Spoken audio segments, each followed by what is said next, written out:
JEE mains का एकदम से इतना सारा सिलेबस रिड्यूस हो गया है and I know there is a lot of confusion among students and we know for a fact कि एनटीए का पुराना जो ट्रैक रिकॉर्ड है वो बहुत ज़्यादा अच्छा नहीं रहा है एग्ज़ाम को कंडक्ट करने में। अब ये जो चेंजेस हुए हैं कितने रिजिडली फॉलो किए जाएंगे और इन टॉपिक्स को रिड्यूस करने का रीज़न क्या है, नो बडी नोज दैट। ऐसे में कुछ इंपॉर्टेंट फैक्ट्स एंड फिगर्स की मदद से मैं तुम्हें कुछ एडवाइस देना चाहूँगा जिससे तुम अपनी प्रिपरेशन को बैलेंस रख सको।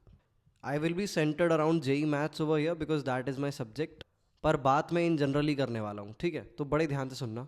सबसे पहली चीज़ है कि बहुत सारे चैप्टर्स से बहुत सारे मेजर पोर्शंस जो हैं वो एलिमिनेट कर दिए गए हैं। अब इसमें कन्फ्यूजन की बात ये है कि कोई पर्टिकुलर टॉपिक लेट से रिमूव किया है, मान लेते हैं ये टॉपिक ए है, पर द केओटिक बात इज़ कि टॉपिक बी को पढ़ने के लिए टॉपिक ए की ज़रूरत होती है, या फिर टॉपिक बी के सवाल सॉल्व करने के लिए उसमें टॉपिक ए के जो कॉन्सेप्ट्स हैं, डिडक्शन हैं, वो यूज़ होते हैं। तो आप टॉपिक ए पढ़े कि नहीं पढ़े ऐसे में, पहला तो ये पॉइंट ऑफ कन्फ्यूजन है। दूसरा ये है कि एनटीए ने पहले भी ऐसे बहुत सारे टॉपिक से सवाल पूछे हैं जो ऑलरेडी एनीवे सिलेबस में मेंशन नहीं थे।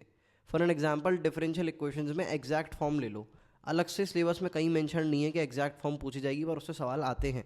ऐसे और भी एग्जाम्पल्स हैं। ये दूसरा पॉइंट ऑफ केओस है। कहीं ऐसा तो नहीं है अभी जो टॉपिक्स मेंशन नहीं है उनसे सवाल पूछ लिए जाएं और ये वही टॉपिक्स हैं जो हम कंसिडर कर रहे हैं कि रिमूव कर दिए हैं, बट एक्चुअली में रिमूव नहीं किए हैं, जस्ट मेंशन ही नहीं किए हैं। तो यहाँ पर इनका कोई भी लीनियर एक प्रॉपर स्ट्रिक्ट फ्लो नहीं है। सो ऐसे में there is a lot of confusion. तुम एज अ स्टूडेंट कन्फ्यूज हो, मैं एज अ टीचर भी कन्फ्यूज हूँ। अरे कहना क्या चाहते हो? तो यार सबसे पहले तो थोड़ा चिल हो लो बिकॉज सभी की ये हालत है, ऐसा नहीं है कि तुम्हारे साथ ही हो रहा है।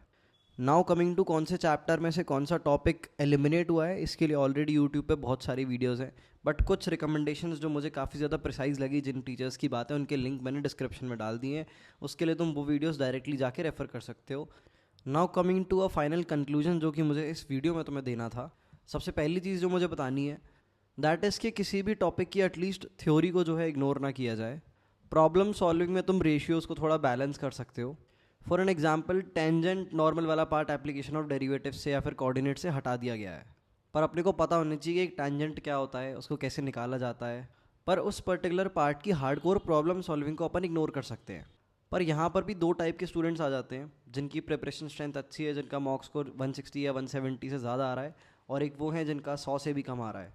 तो जिसका अच्छा मॉक स्कोर आ रहा है उससे आई वुड सजेस्ट कि तुम इस पार्ट की प्रॉब्लम सॉल्विंग भी टू एन एक्सटेंड कर लेना, बिकॉज एडवांस के लिए तुम्हारी स्ट्रेंथनिंग बिल्ड हो जाएगी। और जेई मेंस का कोई भरोसा नहीं है, चांसेस है कि इन टॉपिक में से भी कोई इंस्पायर्ड सवाल आ जाए जो कि डायरेक्टली इनसे ना हो पर किसी ना किसी वे में कनेक्टेड हो।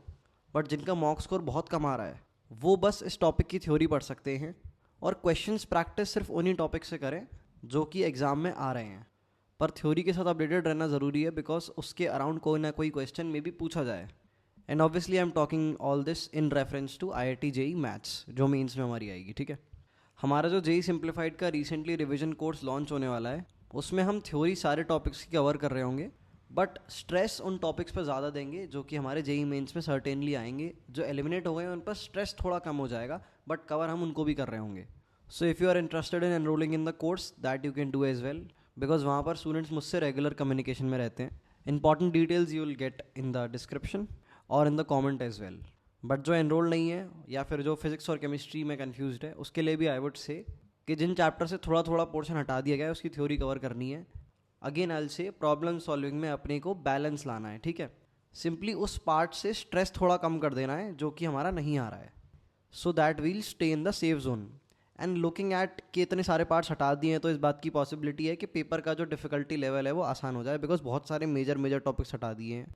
जैसे तुम्हारा डेफिनेट इंटीग्रेशन में सम ऑफ अ लिमिट एक अच्छे टाइप का सवाल होता था, सीक्वेंस सीरीज में मिसलेनियस इक्वेशंस में से ही अच्छे सवाल आते थे, तो ये अच्छे अच्छे टॉपिक्स जो हैं हटा दिए गए हैं। पेपर का लेवल अगर आसान होगा तो ओवरऑल कंपटीशन का लेवल डिफिकल्ट हो जाता है। फिर ऐसे में वो नहीं जीतता जिसने हार्डेस्ट सवाल प्रैक्टिस करे हैं, ऐसे में वो जीत जाता है जिसने सरफेस अच्छी खासी कवर कर रखी है और उसकी स्पीड काफ़ी अच्छी है।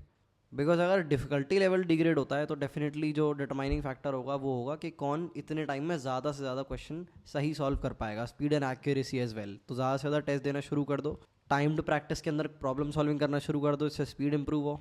एंड अगेन कुछ कह नहीं सकते बिकॉज कुछ पुराने साल के जेई मेंस के पेपर्स थे वो रिलेटिवली डिफिकल्ट थे when it comes to mathematics, but looking at the trend of the deductions in the syllabus there is a possibility कि लेवल थोड़ा आसान कर दिया जाए।